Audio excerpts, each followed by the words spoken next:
ஒரு ஊனமுற்றவர்களுக்கு நாம எப்படி உதவி பண்ணணும் அப்படின்னா பைபிள் இருக்குது. காலே இல்லாம ஒரு ஆள் இருக்கிறான்னா உங்க கோயிலுக்கு வராங்கன்னா முதல்ல அந்த ஆளுக்கு என்ன பண்ணுங்க, நீங்க உதவி பண்ணுங்க.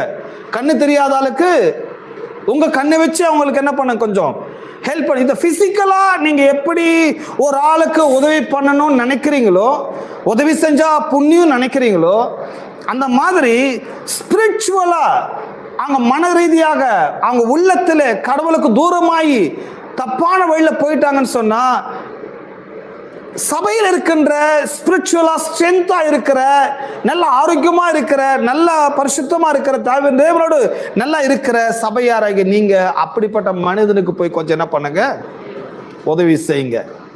ஆமீன். அப்படிப்பட்ட ஆளை போய் சந்திங்க. ஏன் அந்த சகோதரர் வரல, ஏன் அந்த பிரதர்ஸ் வரல, ஏன் அந்த ஃபேமிலி வரல, என்ன ஆயிடுச்சு?